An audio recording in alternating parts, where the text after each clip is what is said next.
श्री कृष्णा। दोस्तों, मेरी ओर से आप सबको बहुत बहुत शुभकामनाएं और मेरे चैनल पे आपका बहुत बहुत स्वागत है। तो आज हम बात करने जा रहे हैं कि अमावस की जो अमावस आ रही है अभी पितृपक्ष की। तो इसमें कई ऐसी चीज़ें, कई ऐसे प्रयोग, ऐसे उपाय हम कर सकते हैं जो कि हमें हाथों हाथ लाभ होता है। और अगर आप दरिद्रता से परेशान हो गए हो या बीमारी से परेशान हो गए हो या बच्चों के लिए परेशान हो गए हो कि बच्चे कहना नहीं मानते, या बच्चे बिगड़ गए हैं, या बच्चे अपनी मनमानी कर रहे हैं, बड़ों का मान सम्मान नहीं करते हैं, तो जब पितर दोष की प्रॉब्लम है, अगर पितर दोष नहीं है तो भी कोई बात नहीं है, ये कार्य बहुत अच्छे से काम करता है और एक अच्छा प्रयोग है और बहुत ही अतिशीघ्र इसका लाभ होता है। तो ये एक आप करिएगा ज़रूर। अगर आपको कोई प्रॉब्लम है आपकी लाइफ में, अगर आपकी लाइफ में परेशानी आपका पीछा नहीं छोड़ रही हैं, तो इस उपाय को आप ज़रूर अपनाएं। तो ये उपाय मैं आपको बताने वाली हूँ कि आपको क्या करना है। अमावस की जिस दिन पितर विदाई होगी, अमावस की रात्रि को आपको क्या करना है, पहले दिन में ही एक मटका ला के रखना है और उस मटके को दक्षिण दिशा में आप स्थापित कर दें और आगे एक दिया जलाएं। एक बड़ा दिया आपको लेना है, इतना बड़ा दिया लेना है कि जिसमें इतना तेल आप भर दो कि पूरी रात्रि वो जलता रहे। अगर तेल कम पड़ जाता है तो आप उसमें और तेल डाल दें उठ के, बट वो पूरी रात जलता रहे। तो दक्षिण दिशा की ओर आपको स्थापित करना है और एक आसन लेना है आपको, वाइट कलर का आसन लेना है। उस पर बैठ के आपको पहले तो आपको संकल्प करना है अपने मन से, और संकल्प करने के बाद अपनी मनोकामना, अपनी परेशानी आपको बतानी है और थोड़ी देर 5-10 मिनट आपको आसन पे जरूर बैठना है कि जैसे कि आप अपने पितरों के चरणों में बैठे हो, अपना दुख उनको सुना रहे हो, अपनी परेशानी उनको बता रहे हो, तो ही वो आपकी पुकार सुनेंगे। तो आपको आसन पे बैठ के दिया आपको पहले संकल्प करना है, उसके बाद दिया जलाना है उसी मटके के आगे, और मन ही मन में प्रार्थना भी करनी है कि हे पितर देवता, मेरा कष्ट दूर करें और ये मेरी प्रॉब्लम है, या मुझे दरिद्रता मेरा पीछा नहीं छोड़ रही है। और अगर किसी की नौकरी नहीं लग रही है तो उसके लिए भी वो कर सकता है, संतान के लिए भी, किसी कार्य के लिए भी ये उपाय कारगर है। तो आपको क्या करना है कि उसको दिया जला के, संकल्प करके दिया जला के आपको बैठ जाना है। थोड़ी देर अपने पितरों का ध्यान करना है, आह्वान करना है, और फिर थोड़ी देर बैठ के आपको ऐसे बैठना है कि उनके जैसे आप उनके चरणों में बैठे हो और वो आपकी बात सुन रहे हैं। तो सच्ची में पितर सुनते हैं, ऐसा नहीं है कि वो हमारी पुकार नहीं सुनते हैं, सुनते हैं। तो आप ये कार्य करें और आपको क्या करना, पूरी रात्रि आपको दिया जलाना है और उनके सन्मुख ये बात आपको रखनी है कि ये दिया मैं अपने पितर देवता, पितरों के भी देख देवता होते हैं, जैसे को बड़े इष्ट होते हैं ना, तो पितरों के भी एक देवता होते हैं, लॉर्ड होते हैं। तो मैं पितर देवता के नाम का ये दिया अखंड जला रहा हूँ या जला रही हूँ। ये दिया सारी रात जलेगा और मैं अखंड जला रहा हूँ, और मेरी मनोकामना आप, हे पितर देवता, आप मुझसे प्रसन्न हो जाइए और मेरी मनोकामना पूर्ण करें और मेरे कष्टों का निवारण करें और मेरे कष्ट दूर करें। तो आपको इतनी सी प्रार्थना करनी है, कामना करनी है, और आपको 5-10 मिनट बैठ के आपको वहाँ से प्रणाम करके उठ जाना है।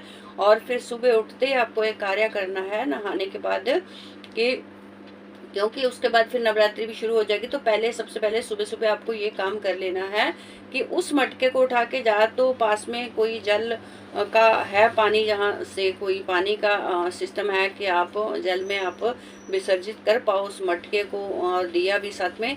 अगर पानी का नहीं है तो आप सिंपली पीपल के नीचे रख दें, वो मटका छोड़ दें पीपल के नीचे और वो दिया भी वहीं पे रख दें।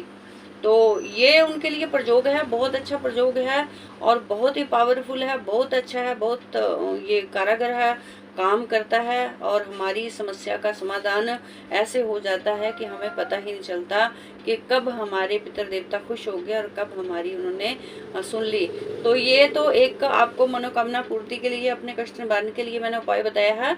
और दूसरा कि मेरी एक रिक्वेस्ट और है कि आप अपने पितरों के निमित्त, अगर आपने तिथि में श्राद्ध नहीं किए हैं, नहीं कर पाए हैं अपने पितरों के नाम का, या कोई नहीं बन पाया, आपकी कोई मजबूरी रही होगी, तो आप अमावस के दिन उनके नाम का कोई वस्त्र दान करें, कोई जूता दान करें, छाता दान करें और उनके नाम का ज़्यादा से ज़्यादा गरीबों को खाना खिलाएं और दान करें उनके नाम का। देखो हम मंदिरों में भी देते हैं भर भर के, तो कई बार होता है कि मंदिरों में भी आगे पहले से ही ढेर लगा होता है, वहाँ भी कोई खाता नहीं है तो ले लेते हैं, वो सिर्फ दक्षिणा के लिए ले लेते हैं, पर खाना इतना कोई खाता नहीं। इससे अच्छा तो ये है कि आप कहीं चले जाओ, किसी वृद्ध आश्रम में, किसी ऐसे आश्रम में चले जाओ, वहाँ पे खुश होकर लोग खा लें, तो वहाँ पे खिलाओ और कुछ कपड़े वस्त्र, आप में कैपेसिटी है तो कंबल वगैरह कुछ ना कुछ दान करें, तो पितर देवता बहुत प्रसन्न होते हैं और उनकी अपनी मनोकामना करें कि हे पितर देवता हमेशा ही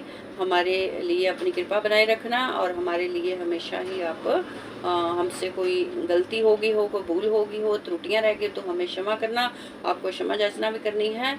और गरीबों को ज़्यादा से ज़्यादा दान दें, दान करने से ही कल्याण होता है और दान से बड़ा कोई भी काम नहीं है, तो दान करने से कल्याण होता है, हर कष्ट का निवारण दान करने से हो जाता है।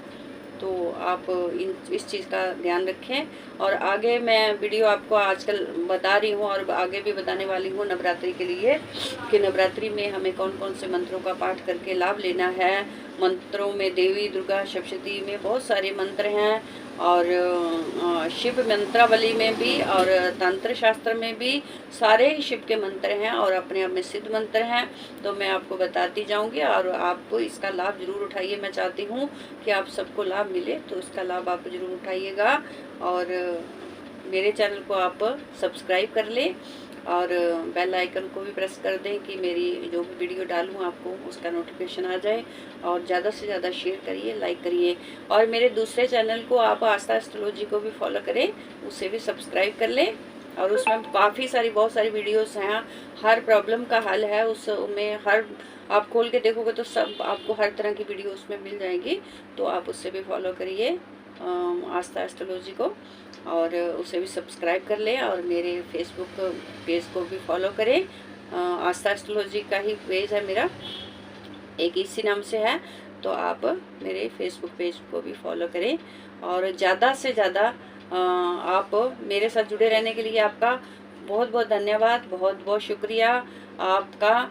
और आपने कीमती समय निकाल के मेरी वीडियो को आप देखें, तो आपका बहुत बहुत धन्यवाद और मुझे यूँ ही आशीर्वाद देते रहें। इसी के साथ मैं विदा लेती हूँ, अगले कल फिर मिलती हूँ नई वीडियो के साथ, नई सीरीज़ के साथ। अपना ध्यान रखें, अपनों का ध्यान रखें। इसी के साथ जय श्री कृष्णा।